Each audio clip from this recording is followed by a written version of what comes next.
What's good? We back. It's the Boxing Clinic and more. It's your boy CJ Goodfella. And Luis Ortiz and his team are complaining, saying that Wilder got extra time coming out of the corner. You know, it's your boy CJ Goodfella. And, for him to be complaining about foul play and you a two-time PED offender, I mean, that wasn't even supposed to have this opportunity. Deontay Wilder stepped out of his scope of support and gave you an opportunity to help your ailing daughter and feed your family. And you made $500K that night, which you shouldn't even have been able to make that. You shouldn't be able to be getting funds. You should have been banned from boxing for life for being a repeat performance-enhancing drug offender, steroid offender, whatever you want to say. I understand that you probably feel like you want a rematch. You had them, but at the end of the day, man, they did check him out coming in the corner. But the New York State Athletic Commission, they're going to take safety precautions to cover their own ass to make sure Wilder didn't suffer any brain damage or nothing of that nature.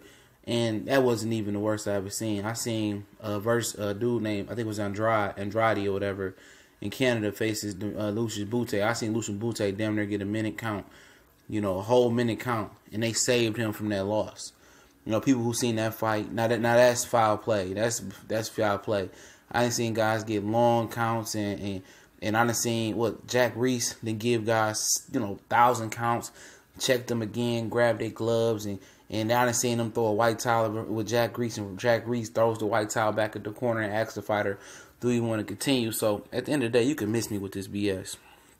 It's always something to take away from a certain fighter. May it be Deontay Wilder, may it be Floyd Mayweather, may it be Earl Spence, may it be whoever falls in that category or that coincidental list. It's always something to take it away. Andre Ward, it was something that Carl Frost tried to take away from him. Something, Kovalev tried to take away from him. It's just, haters, man. Haters gonna hate. And Deontay did what he had to do. Deontay didn't have to get this guy opportunity for him to be crying wolf and crying foul play. I mean, you did the ultimate foul play by cheating and juicing, and Deontay Wilder knocked that slab out of your mouth. So, I mean, you was drooling all over the canvas. You want some more of that? Absolutely. I don't think you want no more of the bomb squad. You feel me? And you need to move on. Build yourself back up. I mean, shit. You 40 years old. You got your opportunity. You swung and missed. You was going to be the first Cuban to be heavyweight champion. A lot of guys was riding with you like the boxing wave. It was guys on here saying there's no way that Ortiz can lose this fight. And at the end of the day, I mean, when you hate a guy so much or you don't understand what Deontay Wilder bringing to the table because you can't be objective and see with no clarity, and you wrong now, you got to eat your words. So at the end of the day, I mean, I told you guys what's going to happen. Wilder is too dangerous.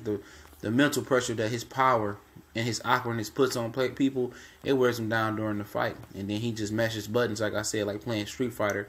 And he does a move that he don't even know what he really doing because he don't have a lot of experience, and he knocks you out.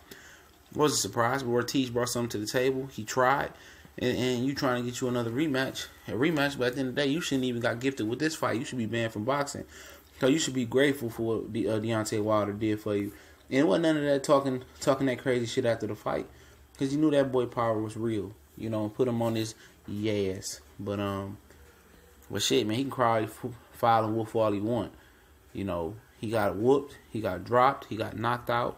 He got knocked out two times in the fight. And at the end of the day, take your loss with your defeat graciously. Because this is an opportunity that you didn't even deserve to have. You know what I mean? You a dope peddler, man. And anybody trying to hear what Luis Ortiz got to say, it's over, bro. You had your time. You could have shined, and you didn't shine. You had an opportunity, and you didn't capitalize on it. This was probably gonna be your one shot at a world title and be in a position of power in this division, and you missed at it. You had that dude hurt.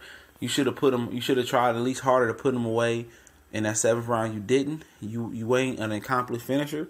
You didn't know how to finish the job. Deontay, obviously, they worked on him holding the gym and surviving, and it paid off. At the end of the day, you had your shot. You missed. You said it yourself, Luis Ortiz. I said I almost had Wilder. And the key word, context clues, the key word is almost. You didn't get him. He got you. You let him recover. And you got your ass whooped. So, at the end of the day, take your PED juicing ass and keep it moving. You feel me? Nobody want to hear your excuses. Go on into the shadows and spend your $500K and invest it and let it play for you later on in life. We gone.